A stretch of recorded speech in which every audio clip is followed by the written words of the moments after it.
Pastor Rob, my old friend. Pastor Rob, Pastor Rob Shapika, I actually met him about 7 years ago. We were up in Plymouth, Massachusetts, and they're at the Forefathers Monument. Anybody ever been there at the Forefathers Monument? 2020 is coming up, so it's the 400th anniversary. And I had the privilege of hearing Pastor Rob. Now, you know when somebody tells you something that you remember 7 years later, like you don't forget, right? You know it's important. And what he told me that day, we had all our film crew there. I shut it down, and I asked him to come over, and he told our film crew what happened to him while he was in Plymouth. And I was so impressed, it made such an impact on me, I wanted him to come here and tell you. So he came here with his beautiful wife, Isabel. And Isabel, thank you for joining Rob and being here. Rob and Jonathan are old friends. They worked together 40 years ago.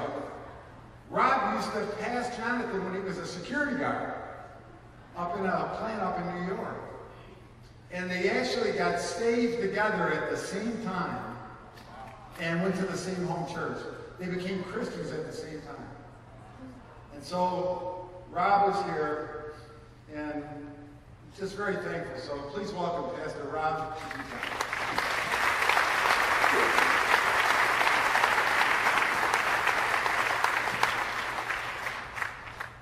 Good morning, everyone. It's really a pleasure and an honor to be here. This story that you're speaking of is so amazing. He actually, the proper way to describe it was not the night watch, not the security guard. He was, but what he really was, he was the night watchman. Think about that. He was the night watchman. So I'm not speaking about this rabbi, but another rabbi a long time ago, I heard say this phrase, and it relates to everything that I share right now. He said, God does not conduct the world by whimsy. Learn to connect the dots. Remember that. It does not conduct the world by whimsy. Learn to connect the dots. So I've been asked to give a testimony of an unusual occurrence that happened to me 15 years ago in Plymouth, Massachusetts. I must say this first, as a pastor, I realize that it is subjective. You do not have to believe what I tell you.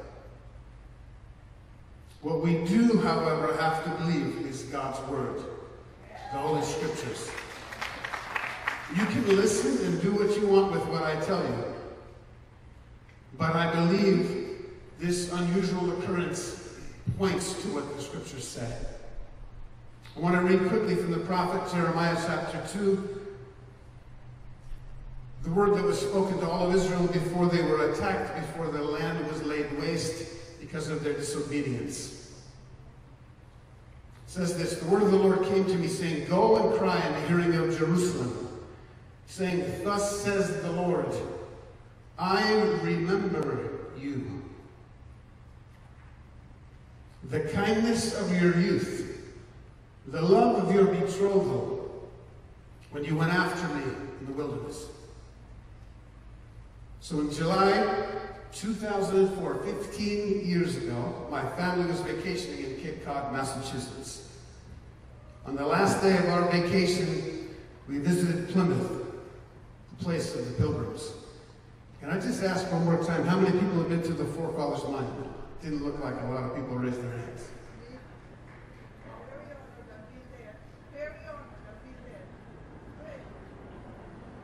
As we entered Plymouth, the conversations in the car, I had my family in the car, I was sitting in the back of the van actually, they began fading. They just started, the volume started to go down, not because it was, but it was in my heart.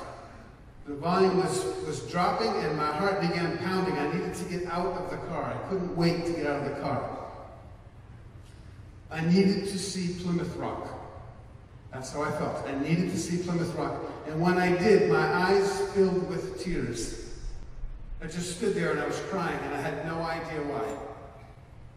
And I remember saying to myself, why are you crying? There's all these tourists around, my family's around. I don't know why I'm crying, but I'm crying.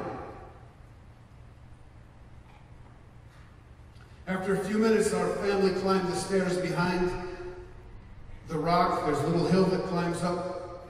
At the top of the stairs is an old white building that has a large black lettering that says Plymouth National Wax Museum. We went inside to purchase tickets to see the Wax Museum.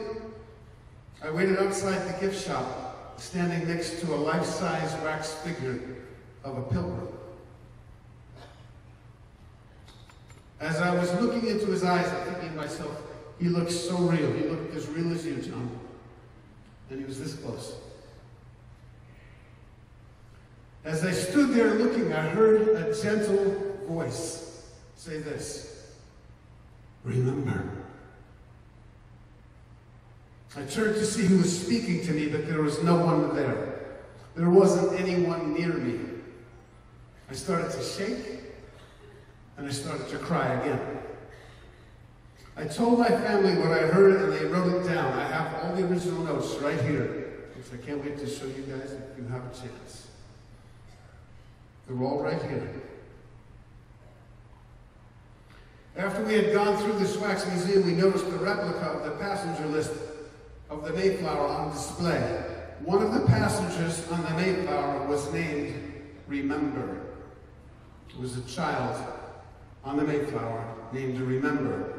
For the rest of the day, we walked through Plymouth, through old buildings, the old graveyard, looking and reading about every monument. I was asking myself, what am I supposed to remember? What am I supposed to remember? Pretend it's you. Pretend you were there. What would you be doing? One of the monuments that we saw had an inscription that I will never forget. I pray that you never forget. I pray that you remember. It said this: they raised up their families in sturdy virtue and a living faith in God, without which nations perish.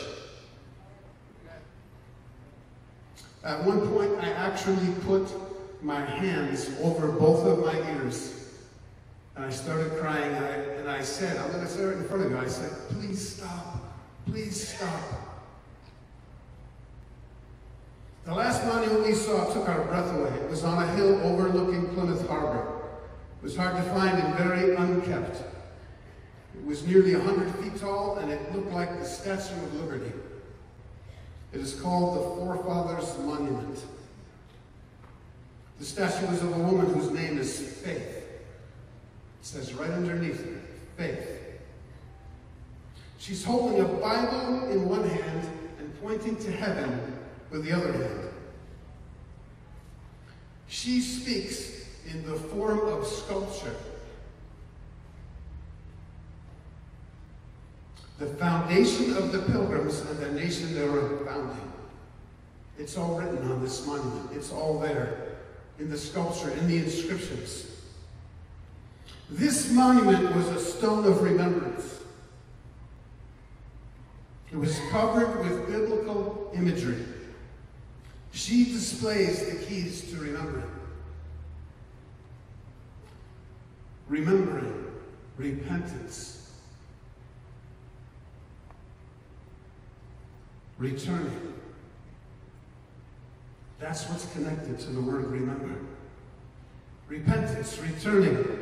The opening prayer was that. Brother, thank you so much. We pray for revival, to respond to what brings revival. She is America's forgotten remembrance stone.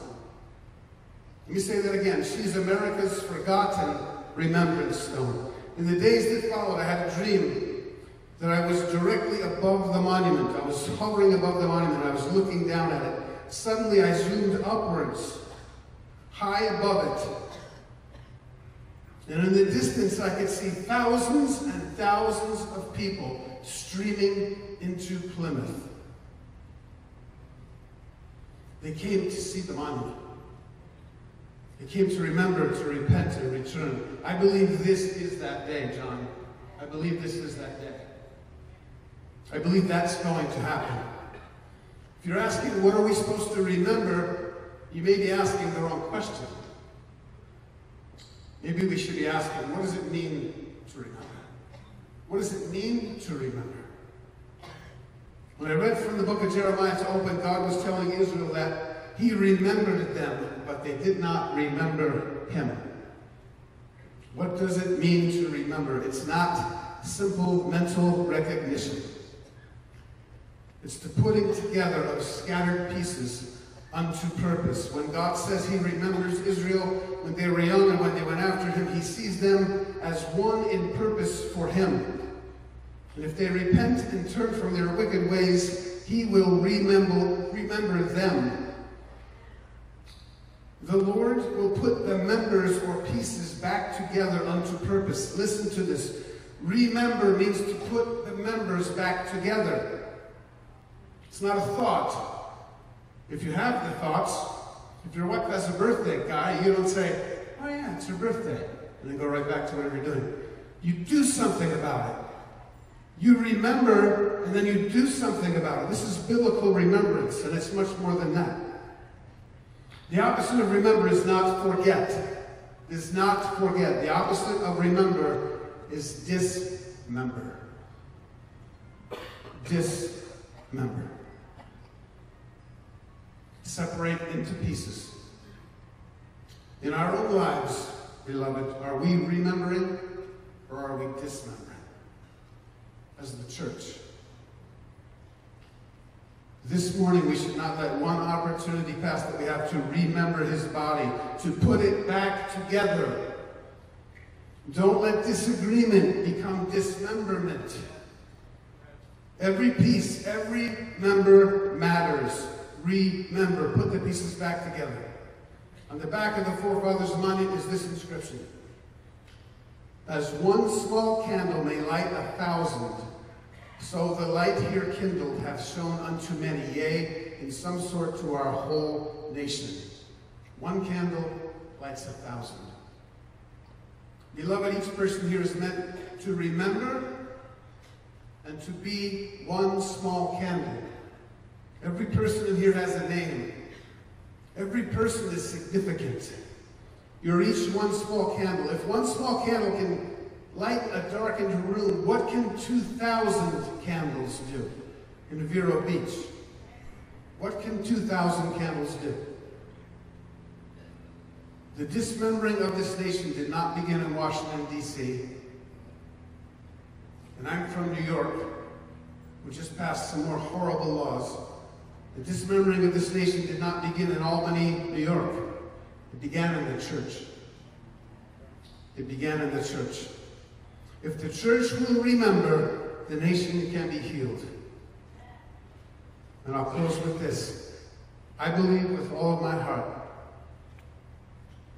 that the word of the Lord came to me saying, tell this nation